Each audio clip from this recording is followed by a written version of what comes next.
Kuliah kita pada tengah hari ini dengan baca Ummul Kitab Al-Fatihah. A'udzu billahi minasyaitonir rajim. Bismillahirrahmanirrahim. Alhamdulillahi rabbil alamin. Ar-Rahmanir Rahim. Maliki yaumiddin. Iyyaka na'budu wa iyyaka nasta'in. Ihdinas siratal mustaqim. Siratal ladzina an'amta 'alaihim غير المغضوب عليهم ولا الضالين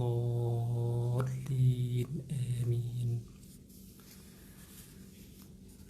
إن الحمد لله نحمده ونستعينه ونستغفره ونعوذ بالله من شرور أنفسنا ومن سيئات أعمالنا.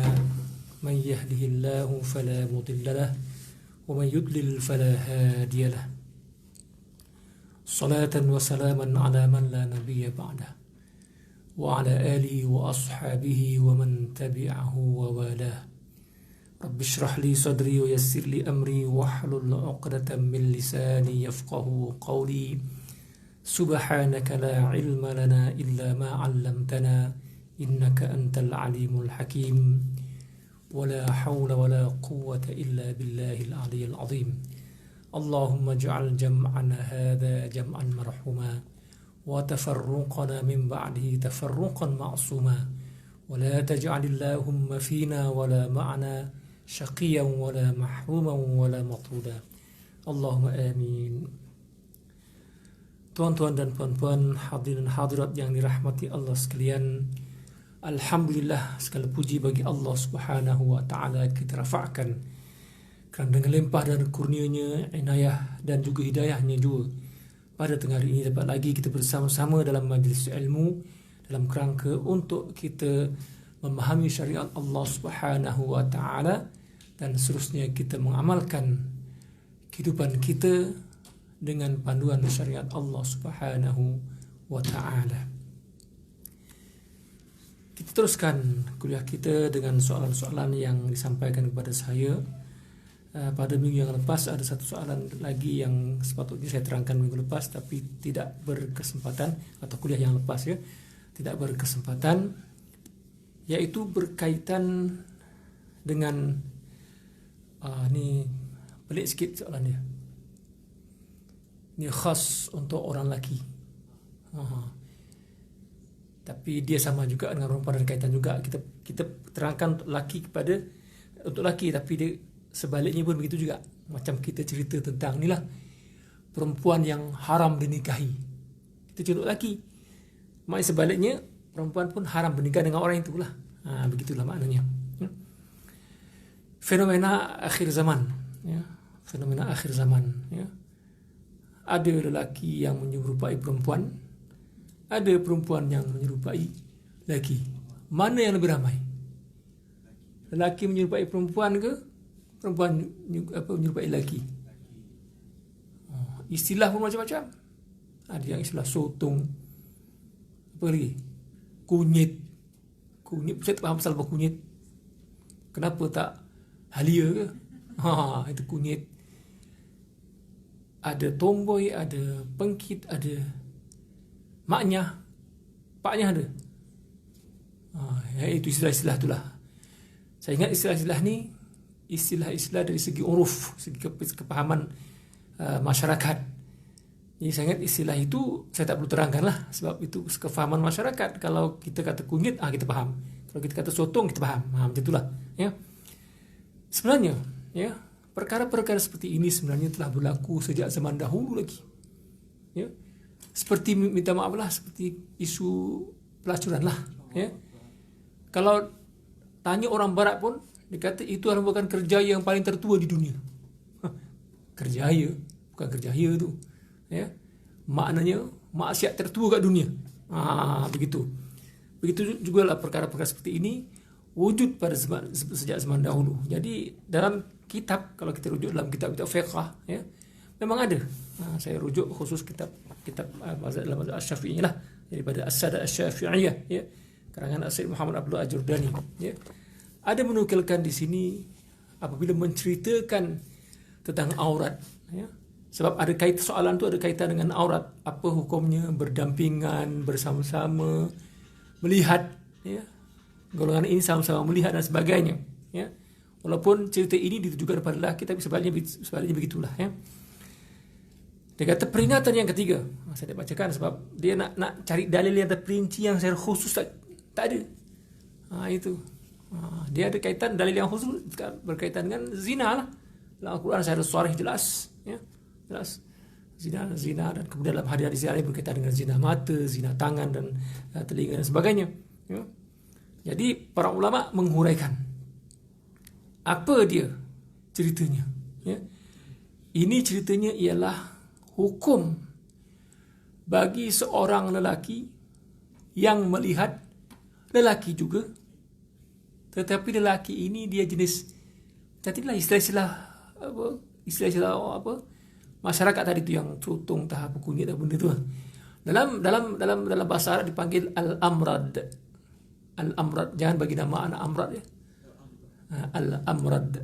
Al-amrad ataupun amrad ataupun al-amrad. Kalau amrad tu maknanya tak umum lah. Kalau al-ada alif lam tu maknanya de lah, dalam bahasa Inggeris de lah. Kalau amrad saja e lah atau n, ya. Berkaitan dengan tajuknya fin nazari ilal amradi.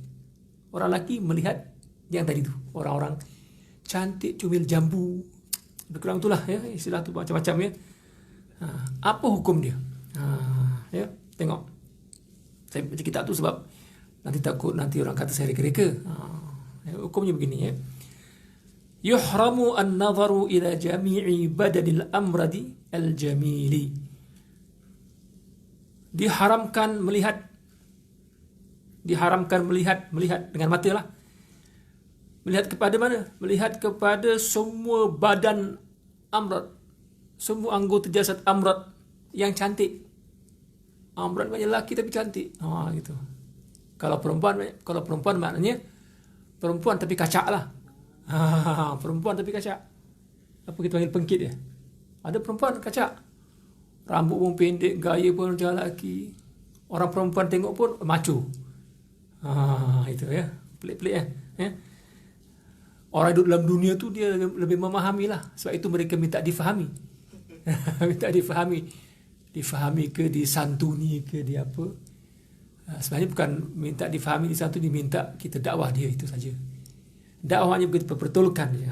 Itu. Jadi bila kita dakwah pada dia, termasuk di situ santuni, bagi penerangan, bagi, ya, pendidikan, apa semua, ya.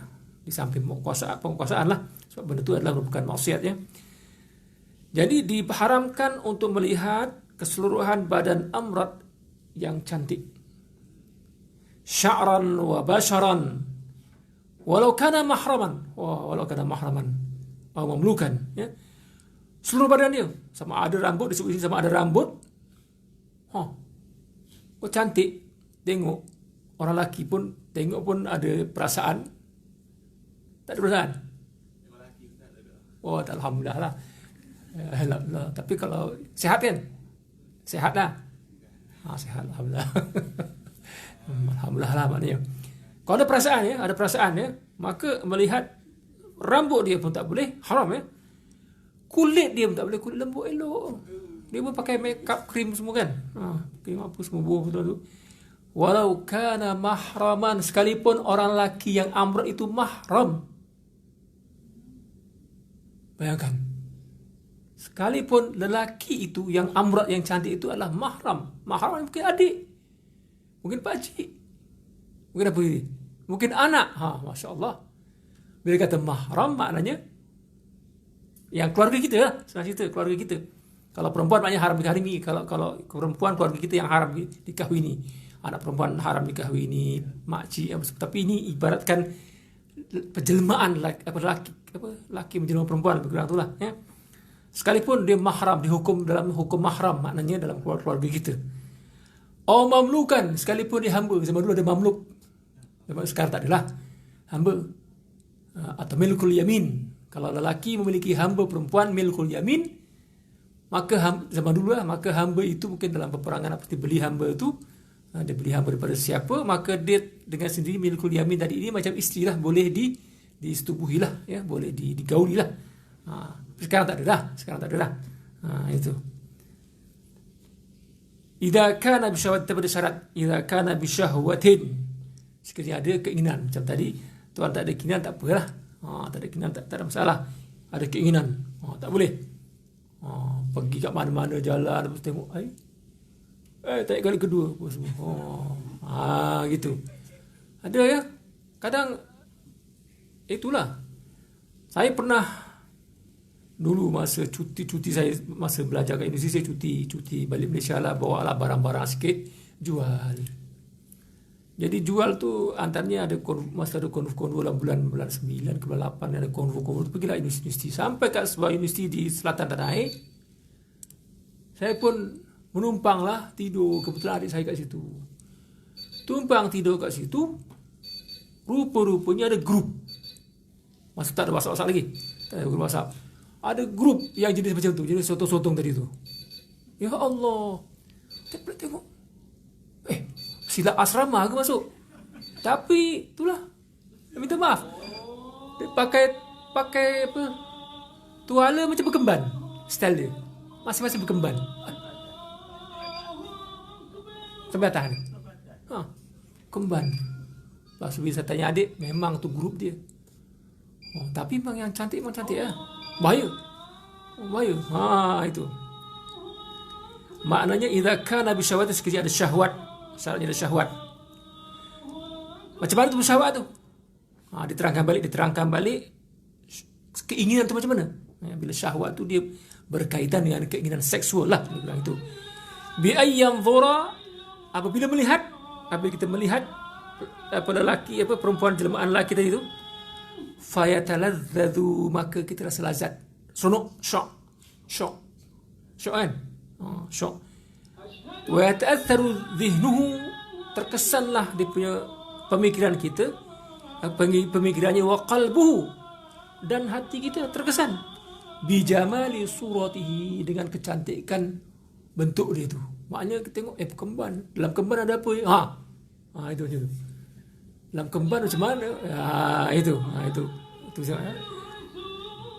wa illam yashtahi wiqa'an aw muqaddimatan lahu, sekalipun maknanya tak sampai tu, kata orang tu, tak selera. Tak selera. Sekalipun tak selera nak menggaulinya lah. Tengok cantik, wow cantik apa semua, rasa terkesan, ada keinginan. Tapi untuk menggauli tak larat tak apa, tak kuasa, tidak selera. Selera tak sampailah kepada selera. Tapi ada yang selera, ada yang syok dan selera. Yang ni syok saja tak selera, syok saja haram. Tengok rambut, tengok kulit, semualah. Sebab gerak-geri dia pun kalah perempuan. Gerak-geri kalah perempuan. Itu. Wa illam yastahi wiqa'an, maknanya wiqa' tu maknanya nak melakukan sesuatu yang berbentuk seks lah. Atau muqaddimatan lahu, ataupun buat muqaddimah seks. Apa dia muqaddimah seks? Apa dalam bahasa Inggeris apa?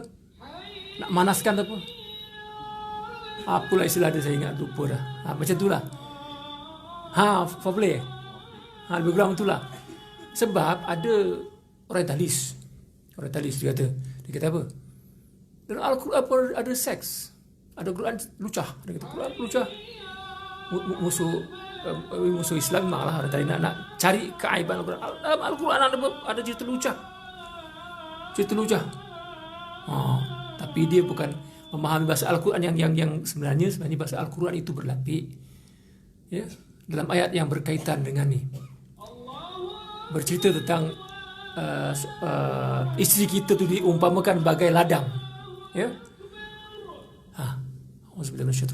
Nisa'ukum harthul lakum. Kata Allah Subhanahu wa taala, isteri kamu seumpama ladang bagi kamu. Ladang. Kan perkataan berlapik, memang cerita benda tu, tapi Allah Subhanahu wa taala menggunakan bahasa yang cukup berlapik, ya. Nisa'ukum harthul lakum fa'tu harthakum anna syi'tum wa qaddimu li anfusikum. Maka datangilah ladang kamu ikut suka kamu lah. Nak datang ikut selatan ke barat ke utara ke belakang depan, itu pulang. Sebab itu ladang kamu halal bagi kamu, isteri kamu. Kemudian Allah sebut wa qaddimu li anfusikum qaddama. Itu muqaddimah daripada muqaddimah tu, itu foreplay lah tu. Wa qaddimu li anfusikum. Tapi ingat ya. Memanglah umpama ladang itu halal bagi kamu, bebas bagi kamu, semuanya halal. Wa qaddimu li anfusikum. Tapi ingat ya, buat mukrimah, jangan gelujuh. Buat mukrimah. Allah cerita wa qaddimu li anfusikum, subhanallah. Allah ajar manusia sampai begitu sekali. Wa qaddimu li anfusikum. Ya ini jadi ada orientalis menafsirkan ini cerita lucah dalam Al-Quran ni. Cerita lucah. Sebab itu Allah ceritakan adab. Ya, berkaitan dengan hubungan suami isteri merupakan satu perkara yang asas dalam sistem kehidupan manusia. Sebab manusia akan beranak pinak. Ya, memang itulah dijadikan lelaki dan perempuan. Benda-benda penting macam ni Allah kena cerita. Wa qaddimu li anfusikum. Itu. Dan satu lagi adabnya ialah, ya, kamu kalau masuk ke ladang kan, ladang ada pintu pagar depan, pintu pagar belakang, ikutlah. Kamu nak ikut depan belakang, ikutlah. Tapi jangan, dalam Al-Quran diceritakan, jangan minta maaf, jangan pada dubur. Itu. Jangan pada dubur. Itu dilarang sama sekali. Ya. Jadi kalau sekadar tak selera buat mukadimah dengan yang amrat tadi tu pun tak selera, nak buat mukadimah pun tak selera. Mukadimah amat tak selera. Tapi ada syok tengok. Haram. Sekalipun mahram. Masya Allah. Memanglah lelaki semua mahram. Mana ada lelaki tak mahram kan? Maksud di sini mahram ialah kalau ditakdirkan dia perempuan, kedudukan dia sebagai mahram. Mami ibu, adik abang lah, semua tu yang keluarga tu. Haram hukum dia. Ya? Habis gitu. Ya? Kemudian qala al-allama al-Bajuri.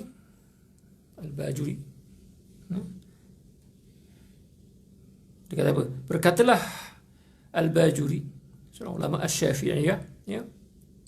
Bajur ni ada dua tempat bajur ni. Dua bajur ni saya dah pergi dah. Satu bajur dekat Mesir, satu bajur dekat Pakistan. Al-Bajuri dekat Mesir ada nama tempat tu bajur, ada Syekh Ibrahim Al-Bajuri kat situ. Ya, meninggal di situ dan dimakamkan di situ. Ya, seorang ulama Syafi'i, daripada ulama Syafi'iyah, ya. Apa dia kata? Wa katsirun minan nasi yanzuruna ila al-amradil jamili ma'at taladzuzi bi jamalihi wa ma'al mahabbati lahu.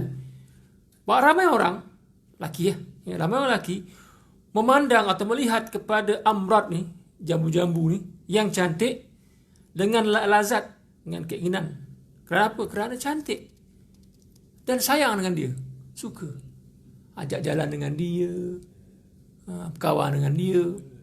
Kalau kat asrama tu senior pilih junior yang jambu-jambu, jalan sana sini belanja makan apa semua. Ada memang benda tu fenomena, ya. Memang kita ni tak bohong. Memang dulu manusia perangai macam tu. Wa yadhunnuna annahum salimuna min al-ithm. Dan mereka menyangka mereka ini tak ada dosa. Tak dosa benda tu. Perkara biasa, tak dosa. Dia anggap begitu. Orang-orang ramai orang lelaki dia buat macam tu, dia suka kawan-kawan dengan yang jambu-jambu ni, ajak belanja, jadi angkat dan sebagainya, bla-bla apa semua. Dia ingat benda tak ada apa. Laki tak ada benda. Dia itu. Liqtisarihim ala an-nadhari duna iradatil fahishati wa laysu salimin. Kenapa? Kerana dia cuma sekadar belanja-belanja makan je. Ajak kawan-kawan je, bukan apa pun, bukan buat benda pelik-pelik pun. Dia anggap macam tu. Kalau yang buat pelik-pelik tu memang dosa lah, itu confirm right, saya tak cerita. Yang ni sekadar syok-syok je. Syok-syok. Kawan jambu apa semua, tengok apa semua. Suka senyuman dia, suka apa semua. Itu. Sehingga kan ada yang dah berkahwin pun. Berkahwin dah, ada saya jumpa. Dah berkahwin dah. Dah ada jawatan kuasa masjid dah. Tapi suka berkawan dengan jemaah yang macam tadi, jambu-jambu tadi tu. Kebetulan masjid itu dekat dengan madrasah. Jadi pelajar madrasah lah selalu datang ke masjid tu, belanja, ajak makan, naik motor sana sini apa semua. Dah ada anak isteri dah. Memang kita tengok memang tengok memang jambu betul orang tu. Memang dia gelagak dia pun macam perempuan lebih lagi. Kalau terkejut pun itu. Saya pun nak gayakan payah. Itu. Nak duduk ya. Nak duduk tu dia ada gaya dia. Saya tengok macam mana duduk. Dia macam gitu. Saya tu melakonkan sikit. Itulah benda tu. Musibah.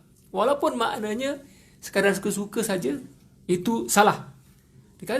Sekadar tengok-tengok je, bukan apa sok, tak ada benda pun. Walaisu salimin, mereka sebenarnya tak selamat dari berdosa. Tetap berdosa. Ingat, tetap berdosa. Itu ya. Kau ulama-ulama kecil yang cakap ni. Begitu juga dia kata wa mithlu syahwati khauful fitnati falau intafatis syahwatu. Begitu jugalah kalau maknanya kita tengok tu rasa macam tak ada apa tapi takut terfitnah. Terfitnah maknanya takut terjebak. Belum lagi pun syok-syok pun bukan apa lagi, cuma tengok macam ini, aku ni boleh ke ni? Itu pun dah haram. Kalau ada perasaan macam tu dah haram dah. Itu. Walaupun kita tak ada buat apa-apa, walaupun tapi hanya sekadar takut terfitnah. Maknanya tengok tu lain macam. Maknanya kita tengok tu orang tu lain macam dah. Bukan sembarangan orang lelaki tapi lain. Itu. Maka itu tetap diharamkan juga melihat walaupun tak ada syahwat. Walaupun tafatis syahwatu, sekalipun tak ada syahwat. Wa khifatil fitnatu hurriman nadharu ataupun haruman nadharu aidan. Maka diharamkan juga melihat walaupun sekadar takut fitnah, haram. Maknanya saya saja jalan-jalan kat lorong tertentu ke, saja nak tengok, nak survey tak ya, tetap haram. Walaupun tak ada apa-apa, walaupun hebat, kuat dan sebagainya. Takut daripada fitnah itu sendiri dah menunjukkan kita haram untuk melihatnya, rambutnya, tangannya, kakinya dan sebagainya. Itu. Wah, sekarang ni panas juga cerita tu. Panas sekarang ni. Ada yang maknanya terlalu berani. Sebab apa? Sebab ada golongan yang membela. Ada yang membela-bela orang golongan seperti ini. Jadi benda tu, pendekatan kalau sekadar tarbiyah saja, memang tarbiyah tu penting. Dakwah tak cukup, dia kena ada kekuasaan. Ya. Kalau yang tak ada masalah, tak ada buat maksiat apa semua, memang dia macam itu keadaannya, mungkin lembut-lembut macam itu, biasa macam itu. Itu senang sikit. Ini yang melampaui batas ni. Golongan yang melampaui batas. Yang buat maksiat menggunakan nak kata kelebihan ke apa, menggunakan kelebihan yang dia ada lah. yang lembut-lembut tadi itu untuk buat maksiat. Yang ini kena ada kekuasaan, kena ada undang-undang, ada undang-undang dan kena tegas ya. Sepatutnya gitulah ya. Baik.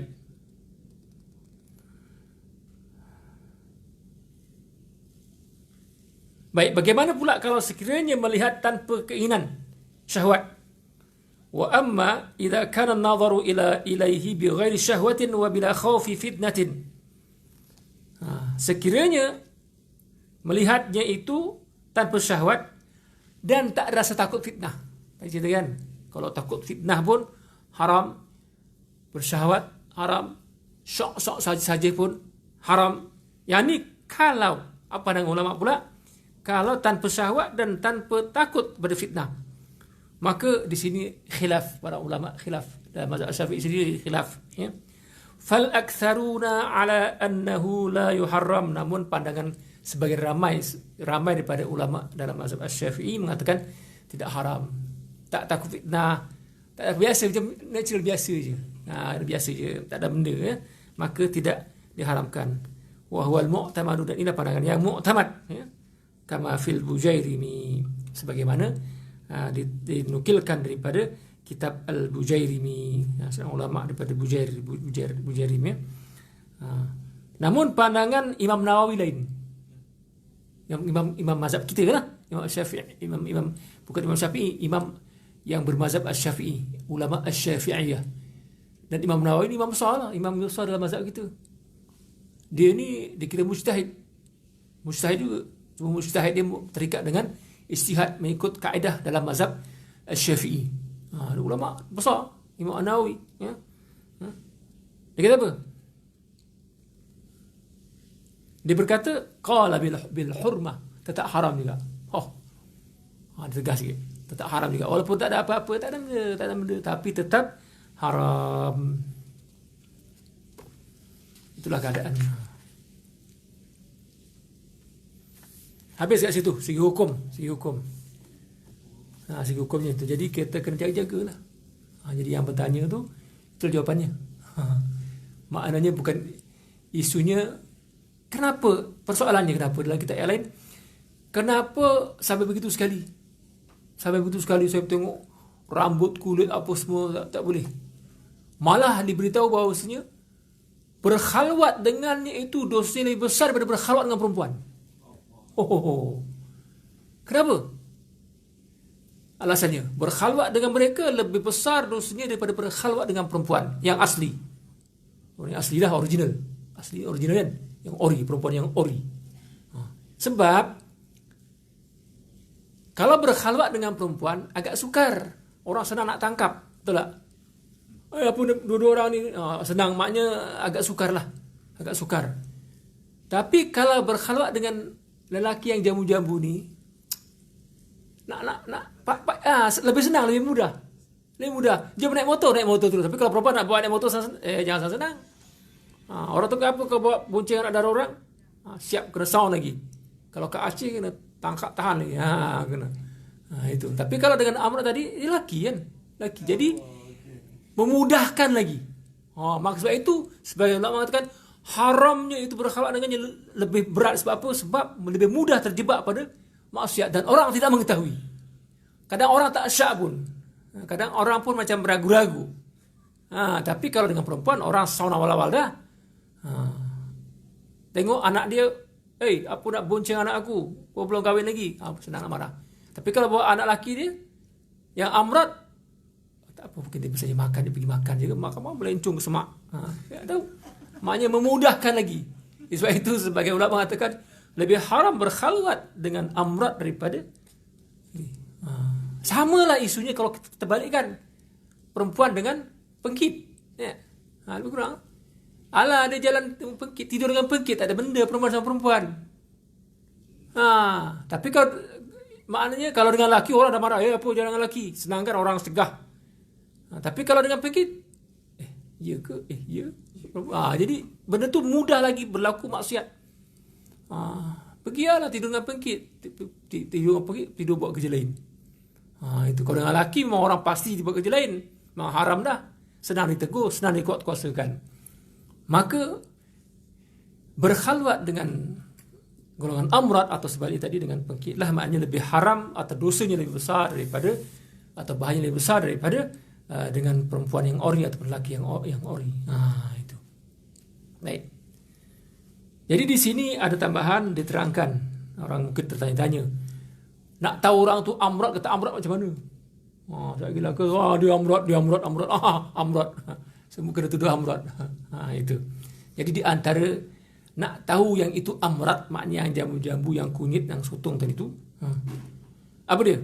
Antara tandanya ialah wal amradu huwa man lam tambut lihyatuhu. Orang yang tak tumbuh jambang janggutnya. Itu. Kalau ada pun dibuang, krim apa hilang. Itu. Makan hormon lepas pula. Zaman sekarang lagi buat lagi canggih. Itu. Tak ada benda tu. Kalau tak ada benda tu, tak jadi amrat dah. Ada biasa jumpa tak yang sotong-sotong ni jambang elok. Yang itu namanya apa? Berjambang macho. Tapi dia cenderung pada sejenis. Itu betul-betul gay. Kan? Gay. Kalau orang tanya yang bab tu dia kaji, dia tahu gay. Kalau dekat JAKIM tu ada Dr. Izwan. Dia punya PhD, dia memang mengkaji benda-benda tu. Boleh tanya dia lah. 22 hari bulan kami di Masjid Negara ada satu bual bicara macam forum lah. Yang moderator Dr. Izwan lah. Tapi ini isunya isu lain. Isu SOP tentang berkaitan dengan COVID-19. Panelnya ada mufti yang baru lah. Mufti yang baru, Dr. Lokman, ahli panel dia dari Kementerian Kesihatan Manado, ya. Tapi cuma terhad, dah penuh pun.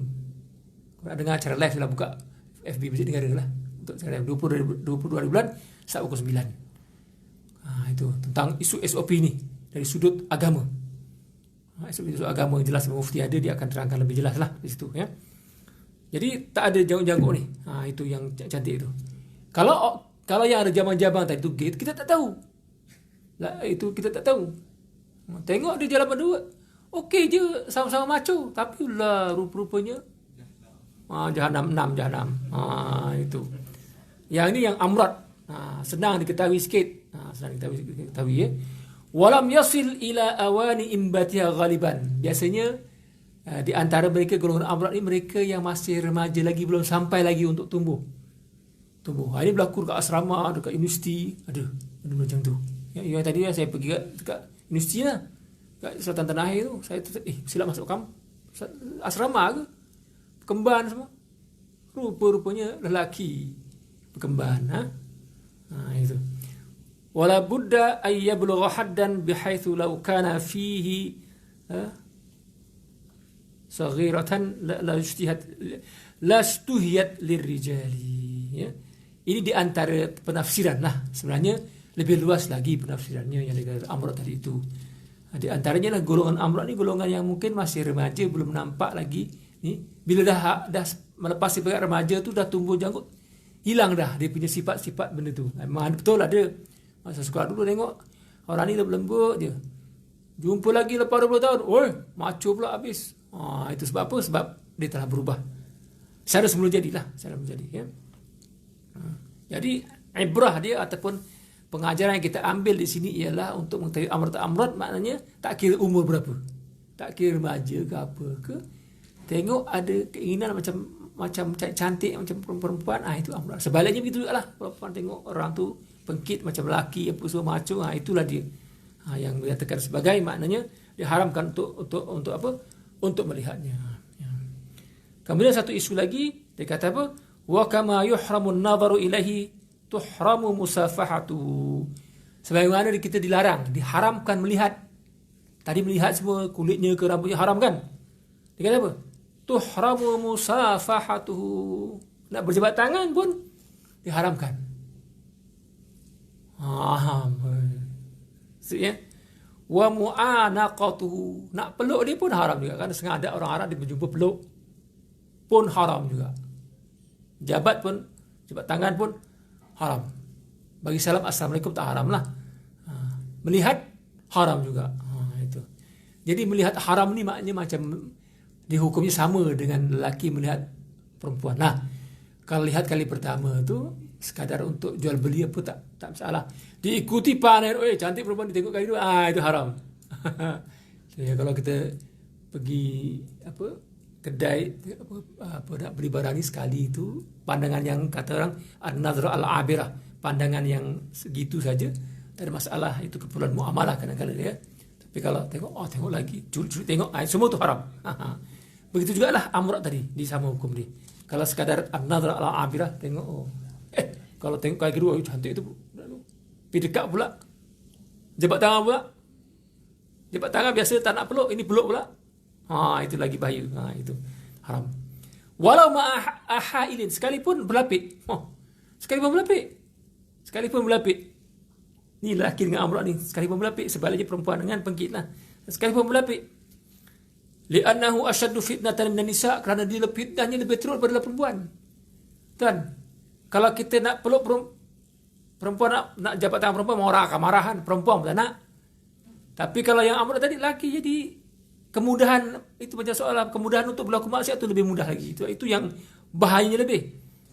Itu. Oleh kerana itu, haramal ulama'u al-khulwata ma'u fi baitin, maka ulama pun mengharamkan berkhalwat dengannya sama ada di rumah, au hanutin, atau di kedai makan, kedai sebang kopi ke apa ke, haram. Au hamamin, ataupun bilik air. Bilik air pun haram juga. Iyalah, bila geng tu masuk dalam bilik air tu, berkemban tu, bunyi au macam-macam bunyi. Kita pun merembang bulu roma nak masuk, tunggu habis mudah keluar baru kita pakai bilik air tu. Itu keadaannya. Itu bahaya. Rupa-rupanya dalam kitab lama-lama pun, yalah dah beratus tahun dah kita ni, maknanya benda tu benda isu, bukan isu baru. Isu lama dah ada dah. Itu. Alhamdulillah saya dapat kupas hari ini sebab dia ada panjang sikit. Baru kita masuk soalan yang lain. Kitab. Saya pakai kitab ni sebab apa? Sebab nak istidlal menggunakan Al-Quran dan As-Sunnah. Dalil tu agak sukar sebab benda ni benda masalah semasa dan ini berkaitan dengan ijtihad para ulama, penerangan para ulama. Jadi saya kena baca kitab ulama tadi itu, ya. Baik, kita pergi kepada soalan seterusnya. Yang ini selesai.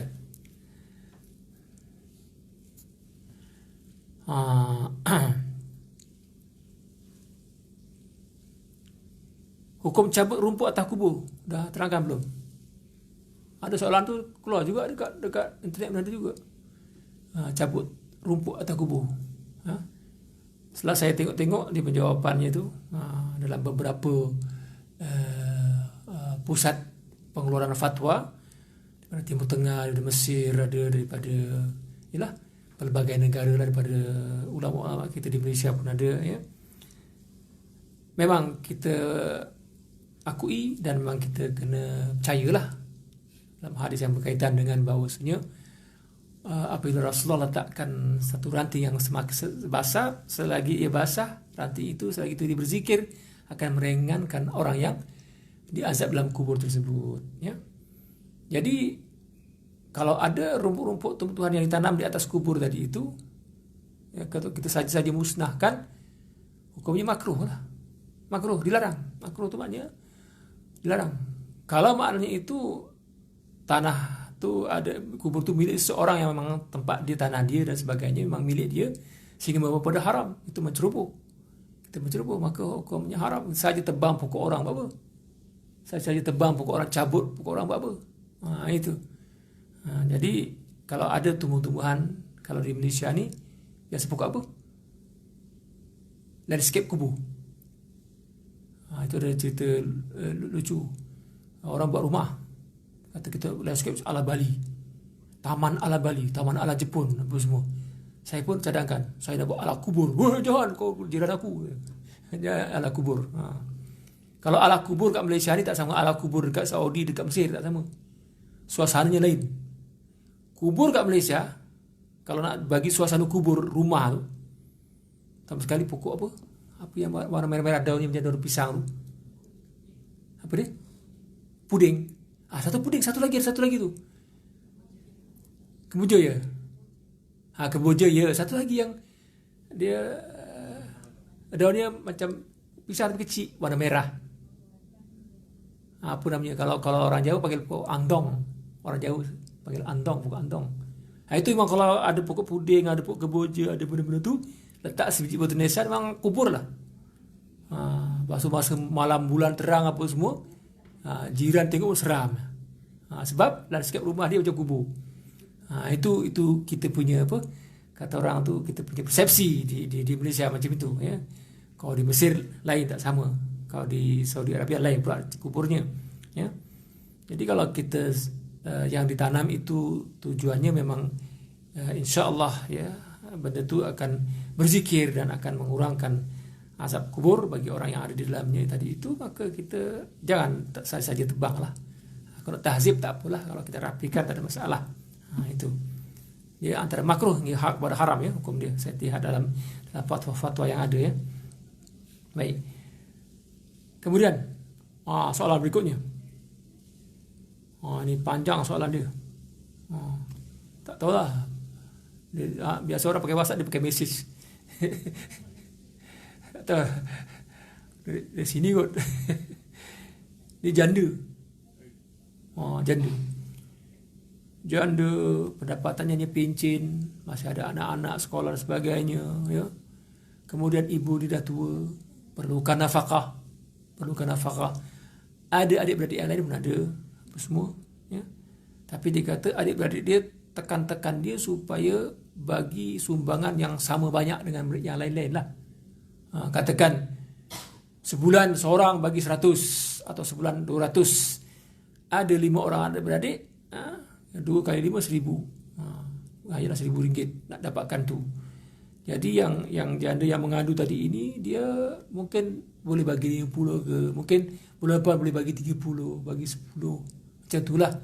Jadi dia kena tindas, kena marah, kena apa semua, kena perli dan sebagainya lah. Jadi rasa sengsara.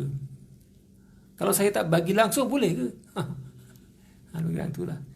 Jadi macam inilah, ya. Berkaitan dengan ibu bapa yang tidak mampu, yang miskin, ya. Dia sebenarnya nafkah ni, yang pertama sekali nafkah untuk diri. Setiap orang perlu makan kan? Mestilah kita perlu makan untuk hidup. Pakaian perlu, tempat tinggal perlu. Itu biasa. Nafkah yang paling utama sekali adalah untuk diri sendiri, ya. Kemudian keluarga yang terdekat kita, anak, mungkin kucing, ayam yang kita pelihara pun diwajibkan nafkah. Ibu bapa yang dah miskin pun kena bagi nafkah. Sama ada yang bagi nafkah itu usul dia, maknanya ayah kepada dia, datuk dia lah, datuk kita lah. Kalau kaya, datuk dia tak boleh abaikan. Walaupun anak dia itu dah ada anak, tapi dia kaya, ada kebun berpuluh-puluh ekar. Orang dulu kebun banyak, seperti 30 ekar. Anak dia kerja masa PKP ni antar delivery je, benda-benda, jadi tak seberapa, ya. Ayah dia kena ambil berat. Itu usul dia, asal dia. Dan satu lagi, kalau ada anak-anak, itu furuk cabang dia. Anak pun ambil berat yang atas tu. Sekali tidak mampu untuk bagi nafkah, kena bantu untuk bagi nafkah. Kalau semua tak mampu, pihak kerajaan lah. Pihak kerajaan lah kena ambil alih. Itu tanggungjawab pihak kerajaan. Pihak untuk jaga rakyat. Kena ada nafkah, itu ada kebajikan masyarakat, ada bantuan dan sebagainya. Itu. Jadi nafkah yang diberikan itu adalah mengikut kemampuan. Dari sudut bentuk makanan, ya, makanan yang beras yang harga yang biasa yang dimakan apa semua dalam keluarga dia apa semua, yang setakat mana mampu. Jadi tidak ada mestikan kau bagi 200, tak. Ya. Yang mampu 30 bagi, yang tak mampu kurang, yang mampu lebih. Itu perkara budi bicara dan boleh maknanya mengikut kemampuan. Seumpama suami bagi nafkah pada isteri pun ikut kemampuan suami. Ikut kemampuan suami. Sebab itulah perkahwinan, di antara perkahwinan itu ceritanya dalam munakahat itu maknanya kena sekufu. Ya, sebagian ulama mengatakan bahawa kalau tak sekufu tak boleh. Sekufu maknanya sama taraf lah. Kalau gaji dia, suami dia, ya sekarang ni bab ijazah, PhD apa semua pun dikira kufu juga. Itu dia ambil kira. Ya, sebab itu melibatkan kerja, gaji dia berapa. Biarlah maknanya yang setara. Ya. Ya, isinya ada PhD, kerja pun bagus, biasa, pakai beg harga sekian-sekian, beg tangan sekian-sekian, ya. Bila berkahwin, beg apa murah-murah yang tak ori punya, tak kenalah. Jadi akan menjadi masalah, ya. Jadi kalau tak sekufu, kalau memang tak sekufu segi ekonomi apa semua, suami tetap kena bagi nafkah, tetapi semampunya, seadanya. Malah kalau ada tuntutan daripada pihak isteri pun, pihak hakim akan menentukan mengikut kemampuan pada si suami, gaji berapa, tanggungannya berapa, itu. Tak boleh, aku biasa pakai baju begini, aku mesti dapatkan begini. Tak boleh, dia kena ikut semampunya. Semampunya. Begitu jugalah kalau anak nak bagi pada ibu bapa, semampunya, seadanya yang kita mampulah. Itu. Jadi jangan bimbang lah, yang pertama maknanya semampunya. Baik, seterusnya sikit lagi. Ini tentang fidyah, ya, fidyah dan kafarah. Sebenarnya fidyah itu lain, kafarah itu lain. Tapi setengah masyarakat dipakai sama je. Kafarah semua dekat kafarah. Fidyah pun kafarah. Tak, ya, fidyah lain, kafarah lain, ya. Fidyah dahulu, fidyah ni yang khusus soalan ini berkaitan dengan ibunya yang dah sakit, tak mampu, dah tua dah, tak mampu puasa dah, tak mampu puasa. Ya, memang itu wajib untuk fidyah, ya. Ibunya tadi fidyahkan dirinya mengikut bilangan hari dia tak puasa, ya. Katakan Ramadan yang lepas, ya, Ramadan yang lepas dia tak puasa, memang tak mampu, memang tak, kalau berikutnya pun memang tak mampu nak puasa, ya. 30 hari memang tak puasa. Maka 30 cupa. Atau yang seumpamanya kalau kita pergi ke Jawi ni, dia ada nilai dia lah, kita bayar secara online boleh, tak masalah, ya, mudah, ya. Dia punya asas secupa makanan ruji kita untuk sehari yang kita tinggalkan. Memang tak larat dah nak puasa, akan datang pun nak qada, memang tak larat dah. Bagi fidyah saja. Baik, bila nak bagi? Oh. Bila masuk Ramadan? Nak bagi hari-hari pun boleh. Nak bagi selepas sampai Ramadan sekali seketul pun boleh. Nak bagi bulan Syawal pun boleh. Kalau boleh jangan lama-lama lah, jangan masuk Zulqa'dah tu dia baru nak bagi. Kalau boleh bagi cepatlah. Itu hak orang miskin, hak orang fakir miskin, ya. Kalau bagi tiap hari, sudah tentulah kalau secupak tu cukup seorang lah. Seorang dua ya, mampu. Kalau dia bagi seketul, ujung bulan ada 30 cupaan. 30 cupak dia boleh jemput ramai orang lah. Boleh bagi ramai orang lah sebab seketul banyak kan. Itu jadi berapa orang itu benda tu terpulang pada kita. Nak bagi pada seorang pun boleh, nak bagi pada ramai orang boleh. Bilangan terpulang, nak bagi 10, 20, tengoklah. Janganlah pula secupak kita bagi kat 30 orang. Seorang dapat sebiji beras sebab apa? Manfaatnya tidak maksimum. Impak dia tak ada, ya. Itu. Maknanya sebahagian ulama membolehkan untuk dikeluarkan fidyah itu sebelum Ramadan, seperti dalam mazhab Hanafi boleh sebelum Ramadan, boleh dah. Dia tahu Ramadan tak mampu puasa dah, boleh keluarkan sebelum Ramadan. Maknanya bulan Syaban dah boleh keluarkan fidyah tu, ya. Tapi kebanyakan ulama mengatakan bahawasanya apabila telah masuk Ramadan, sebab bila Ramadan baru ada kewajipan. Macam inilah, macam sembahyang lah, ada masuk waktu baru wajib sembahyang. Sebelum tu tak. Aku nak qada sembahyang Zuhur belum lagi masuk. Kalau dia qada sembahyang Zuhur sebab mungkin dia ada masalah tertentu, dia terlupa ke tertidur ke apa, itu tak apa sebab kewajipan dah kena. Jadi begitu jugalah tentang fidyah. Kewajipan puasa dah berlaku apabila masuk bulan Ramadan. Maka dia boleh bagi fidyah, keluarkan fidyah pada bulan Ramadan. Hari pertama tu dah boleh dah. Hari pertama dah boleh dah. Nak bagi tiap-tiap hari pun boleh. Secupak 30 kali bagi. Nak bagi selonggok kemudian boleh. Nak bagi peringkat-peringkat 3 peringkat pun boleh, tak ada masalah. Jangan bimbang, itu mudah saja, ya. Habis, ya. Dah cukup ya untuk kali ini. Dah masa dah lewat dah. InsyaAllah kita akan sambung pada soalan-soalan yang tidak sempat pada pengajian akan datang, ya. Wallahu a'lam. Aqulu qali hadha wa astaghfirullah azim li wa lakum. Wassalamu alaikum warahmatullahi taala wabarakatuh. Subhanakallahumma wa bihamdika asyhadu an la ilaha illa anta astaghfiruka wa atubu ilaik.